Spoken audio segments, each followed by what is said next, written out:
नमस्कार। Radio engine से प्रस्तुत है स्थानीय हालचाल। पहले मुख्य हालचाल। गंगवा में पुल निर्माण कार्य हुआ तेज। जिला पदाधिकारी ने विभिन्न विभागों के साथ की समीक्षा बैठक। थावे मेला परिसर सौंदर्यीकरण पर विधायक ने की शिकायत। जानकारी के अभाव में आश्रय स्थल का नहीं हो पा रहा भरपूर उपयोग। चोरी कांड का पुलिस ने किया उद्भेदन, 2 आरोपी गिरफ्तार। स्थानीय हालचाल के इस अंक के साथ मैं अनिकेत मिश्र। अब हालचाल विस्तार से।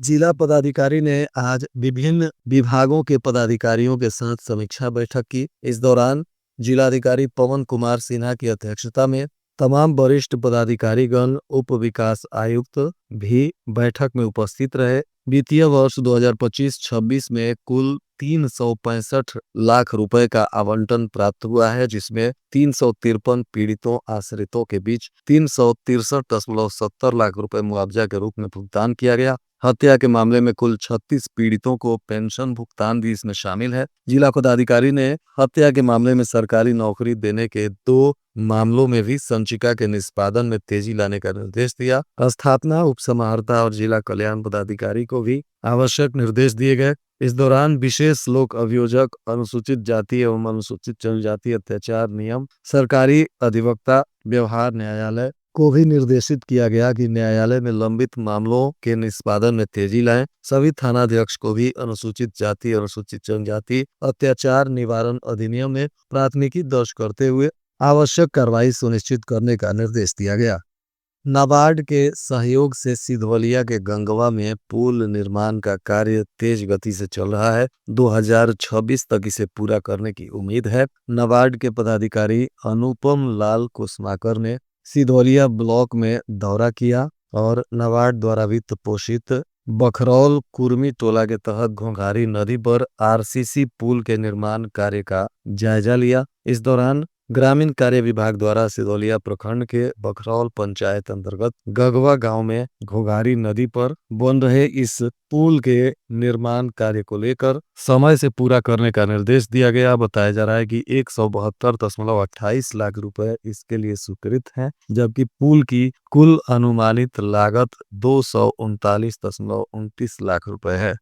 जिला पदाधिकारी ने आईसीडीएस कार्यालय और महिला बाल विकास निगम के पदाधिकारियों की भी मासिक समीक्षा बैठक की। इस दौरान डीपीओ रंजना कुमारी ने एकीकृत बाल विकास के लिए चलाई जा रही विभिन्न योजनाओं के प्रगति से जिला पदाधिकारी को अवगत कराया। इसमें प्रधानमंत्री मातृ वंदना योजना, परवरिश योजना, फेशियल पहचान तंत्र इत्यादि की समीक्षा की गई। सभी को राज्य सूचक में प्रथम 5 जिले में लाने का निर्देश दिया गया। इसके बाद उन्होंने महिला एवं बाल विकास निगम के कार्यों की भी समीक्षा की। बैठक में वन स्टॉप सेंटर, महिला सशक्तिकरण केंद्र, बेटी बचाओ बेटी पढ़ाओ, पोष एक्ट तथा शी पोर्टल, शक्ति सदन, सामाजिक पुनर्वास कोष, बाल विवाह मुक्त भारत अभियान इत्यादि की भी समीक्षा बैठक की और आवश्यक दिशा निर्देश दिए। इस दौरान पुलिस अधीक्षक अवधेश दीक्षित भी मौजूद रहे। जिला पदाधिकारी के साथ बैठक में जिले के तमाम विधायक गण भी उपस्थित थे और एक-एक विकास कार्यों पर चर्चा की गई। इसमें गोपालगंज के सदर विधायक, जिला परिषद के चेयरमैन, बरौली के विधायक और बैकुंठपुर के विधायक भी इस बैठक में उपस्थित रहे। इस दौरान बरौली के विधायक मंजीत सिंह ने जिला पदाधिकारी को आवेदन देकर थावे मेला परिसर में चल रहे सौंदर्यीकरण के कार्य को लेकर शिकायत करते हुए कहा कि यहां तय समय से काफी अधिक वक्त बीत चुका है, उसके बाद भी अब तक वहां का कार्य पूर्ण नहीं हो सका। ठेकेदार पर आरोप लगाते हुए उन्होंने कहा कि 29 करोड़ रुपए की योजना से स्वीकृत इस निविदा को 17 मई 2023 को जारी किया गया था और इसे 4 अगस्त 2023 तक कार्य शुरू करना था। वहीं 3 जनवरी 2025 तक कार्य को समाप्त करना था, परंतु अब तक मात्र 40% ही काम पूर्ण हो सका है। ठेकेदार को 18 महीने का अतिरिक्त समय दिया गया, उसके बाद भी अब तक काम पूरा नहीं हुआ। इस परियोजना के तहत प्रवेश द्वार, स्ट्रीट लाइट, पार्किंग, 800 पक्के दुकान, तालाब का सौंदर्यीकरण सहित पूरे परिसर को 3 जोन में बांटकर विकसित करने की योजना है। कार्य में हो रही लापरवाही को लेकर उन्होंने जिला पदाधिकारी से इसमें संज्ञान लेकर कार्रवाई करने का निवेदन किया है। जिला पदाधिकारी ने भी कहा कि इसकी जांच कराकर और आवश्यक विधि सम्मत कार्रवाई की जाएगी। नगर परिषद द्वारा संचालित अस्थायी आश्रय स्थल जो 52 बेड का 3 मंजिले भवन में संचालित हो रहा है, आम जनता को जानकारी के अभाव में इसका भरपूर लाभ नहीं मिल पाता। दरअसल यह सदर प्रखंड कार्यालय के पीछे और जिला कृषि कार्यालय के पास बना हुआ है। यहाँ 52 बेड के लिए 3 मंजिले भवन में अस्थायी आश्रय स्थल का संचालन होता है। जीविका दीदियों के माध्यम से यहाँ 30 रुपए में भोजन भी उपलब्ध कराया जाता है। यहाँ बिस्तर, कंबल, तकिया, मच्छरदानी, पानी सहित तमाम मूलभूत सुविधाएं उपलब्ध हैं और निःशुल्क रूप से लोग यहाँ आकर इसका लाभ ले सकते हैं। शहर के दूर दराज से आने वाले लोग जिन्हें रात्रि विश्राम करने के लिए कोई जगह नहीं मिलता, ऐसे लोग यहाँ आकर रात्रि विश्राम कर सकते हैं, परंतु बहुत सारे लोगों को इसकी जानकारी नहीं है। इस वजह से लोग इस आश्रय स्थल का लाभ नहीं उठा पाते हैं। सिधवलिया थाना क्षेत्र में एक चोरी की घटना हुई थी। बताया जा रहा है कि 2 दिनों के अंदर ही इस कांड के 2 आरोपियों को पुलिस ने गिरफ्तार किया है और चोरी की गई बहुत सारे सामानों को पुलिस ने बरामद ही किया है। इसको लेकर सदर 2 एसडीपीओ ने आज प्रेस विज्ञप्ति जारी करते हुए बताया कि सिधवलिया में जोहरा खातून पति लुकमान मियां जो सलेमपुर थाना सिधवलिया के निवासी हैं, इन्हीं के घर पर चोरी की घटना हुई थी, जिसमें कांड दर्ज कर छापेमारी शुरू की गई तो बरहिमा NH 27 के किनारे मुरादाबाद बिरयानी होटल के पास से पंकज यादव को गिरफ्तार किया गया, जो बरहिमा के मोहित यादव का पुत्र है। इसके पास से एक पिस्टल, खाली मैगजीन और एक चाकू तथा अन्य सामान बरामद किया गया और इस आरोपी के ही निशानदेही पर ग्राम सदौवा हाई स्कूल के पास ईद मोहम्मद के घर पुलिस ने छापेमारी की और यहां से भी कारतूस और अन्य चोरी का सामान बरामद हुआ। स्कूल के पास से नन्हे आलम को देसी कट्टा और जिंदा कारतूस के साथ भी पकड़ा गया।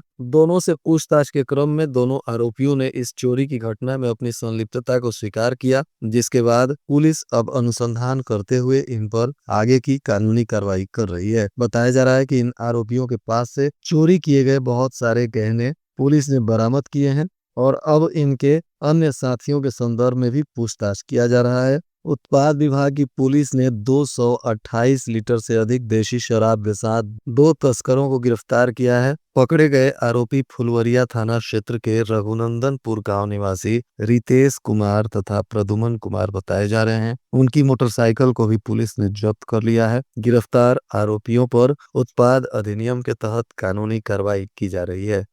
श्रम विभाग ने गुप्त सूचना के आधार पर गोपालगंज शहर के ही उत्तम होटल शुद्ध शाकाहारी मौनिया चौक में छापेमारी की, जहां से एक बाल श्रमिक को विमुक्त कराया गया। इस धावा दल में श्रम प्रवर्तन पदाधिकारी और थावे तथा माझा के भी श्रम विभाग के पदाधिकारी शामिल हुए। जिस श्रमिक को विमुक्त कराया गया है उसे पुलिस ने अपने कस्टडी में रखा है, तो वहीं जिन संस्थान के यहाँ यह श्रमिक काम कर रहा था उन पर पुलिस प्राथमिकी दर्ज करते हुए विधि सम्मत कार्रवाई करेगी।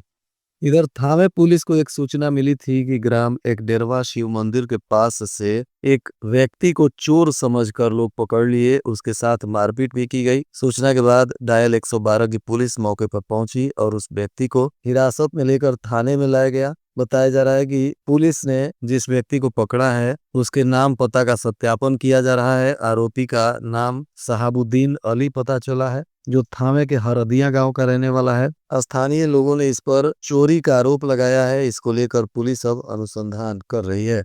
इधर थावे थाना की पुलिस ने एक अपहरण के मामले में 5 घंटों के अंदर ही अपहरित व्यक्ति को न सिर्फ सकुशल बरामद किया बल्कि उसमें आरोपियों की भी गिरफ्तारी की गई। इस मामले में पुलिस ने बताया कि आवेदक किशोर कुमार के मोबाइल पर उसके पुत्र विनय कुमार के अपहरण की सूचना दी गई और फिरौती की मांग की गई। उन्होंने तुरंत इसकी जानकारी पुलिस को दी। पुलिस ने तकनीकी और मानवीय सूचना के आधार पर अनुसंधान शुरू किया और अपहरण करने वाले व्यक्ति दानिश कुमार को त्वरित कार्रवाई करते हुए गोपालपुर थाना के सहयोग से 5 घंटों के अंदर गिरफ्तार किया गया और अपहृत विनय कुमार को भी सकुशल बरामद कर परिजनों को सौंपा गया। पुलिस ने जिस दानिश कुमार को गिरफ्तार किया है वह आरोपी उत्तर प्रदेश के तमकोही राज थाना क्षेत्र के बसडीला बुजुर्ग गांव का निवासी है। इसकी मोटरसाइकिल को भी पुलिस ने जब्त किया है और इस पूरे मामले में आगे कानूनी कार्रवाई कर रही है और जांच पड़ताल भी किया जा रहा है। इधर थावे मंदिर में हुई चोरी के मामले में एक संदिग्ध आरोपी के घर पुलिस ने छापेमारी की तो उसके घर से अवैध देशी कट्टा और अष्ट धातु जैसी दिखने वाली 2 मूर्तियां मिली। बताया जा रहा है कि पुलिस को गुप्त सूचना मिली थी, जिसके बाद पुलिस ने संदिग्ध आरोपी शरीफ साईं उर्फ शरीफ आलम, जो नगर थाना के आरआर मोड़ के पास आरआर गांव का रहने वाला है, इसके घर पुलिस ने छापेमारी की और यहां एसटीएफ की टीम और तमाम तकनीकी अनुसंधान करने वाली टीम भी पहुंची। एक एक बिंदु पर इसके घर की जांच की गई। बताया जा रहा है कि इसके घर से पुलिस ने एक ट्रंक के अंदर से देशी कट्टा तथा अष्ट धातु जैसी दिखने वाली 2 मूर्तियों को और कुछ अन्य चोरी के सामान को बरामद किया है। अवैध सामान घर में छुपा कर रखने के आरोप में पुलिस ने इसमें कांड दर्ज किया। सभी बिंदुओं पर जांच कर रही है, साथ ही इसमें आगे की कार्रवाई की जा रही है। बताया जा रहा है कि जो मूर्ति इसके घर से मिला है उसमें एक मूर्ति का बायां कलाई टूटा हुआ है, मूर्ति का दाहिने हाथ का अंगूठा भी टूटा हुआ है और मूर्ति के एक बाएं हाथ का अंगूठा और उसके बगल की अंगुली भी टूटी हुई है। अष्ट धातु की मूर्ति खड़ा करने का स्टैंड और सिलाई मशीन तथा अन्य भी कुछ संदिग्ध सामान इसके घर से मिले हैं, जिसको लेकर अब पुलिस आवश्यक जांच पड़ताल कर रही। इधर बरौली थाना की पुलिस ने रतन सराय स्टेशन के पास से छापेमारी करते हुए 278 ग्राम गांजा बरामद किया और एक 19 वर्षीय किशोरी को गिरफ्तार किया गया है। पकड़ी गई किशोरी रतन सराय के ही विनय सिंह की पुत्री संजना कुमारी है। पुलिस अब इसको गिरफ्तार कर एनडीपीएस एक्ट में कार्रवाई कर रही है। इधर थाने रेलखंड से होकर गुजरने वाली 2 ट्रेनों के समय सारणी में बदलाव किया गया है। 1 जनवरी से नई समय सारणी से इस ट्रेनों का परिचालन होगा। इसको लेकर प्राप्त जानकारी अनुसार 19:46 थावे सूरत एक्सप्रेस जो छपरा से निर्धारित समय 9 बजे के स्थान पर परिवर्तित समय 8:45 पर छूटेगी और 15:11 छपरा गोमती नगर एक्सप्रेस छपरा से निर्धारित समय 18:30 के स्थान पर परिवर्तित समय 18:45 पर प्रस्थान करेगी। तो वहीं 19:45 सूरत थावे एक्सप्रेस छपरा से निर्धारित समय 18:20 बजे के स्थान पर परिवर्तित समय 18:08 पर प्रस्थान करेगी। और आज के मौसम का तापमान गोपालगंज में न्यूनतम 11 डिग्री सेल्सियस और अधिकतम 21 डिग्री सेल्सियस रहने की संभावना है। अंत में मुख्य हालचाल एक बार फिर। गंगवा में पुल निर्माण कार्य हुआ तेज। जिला पदाधिकारी ने विभिन्न विभागों के साथ की समीक्षा बैठक। थावे मेला परिसर सौंदर्यीकरण पर विधायक ने की शिकायत। जानकारी के अभाव में आश्रय स्थल का नहीं हो पा रहा भरपूर उपयोग। चोरी कांड का पुलिस ने किया उद्भेदन, 2 आरोपी गिरफ्तार। इसके साथ ही रेडियो रिमझिम से प्रसारित स्थानीय हालचाल का यह अंक समाप्त हुआ। नमस्कार।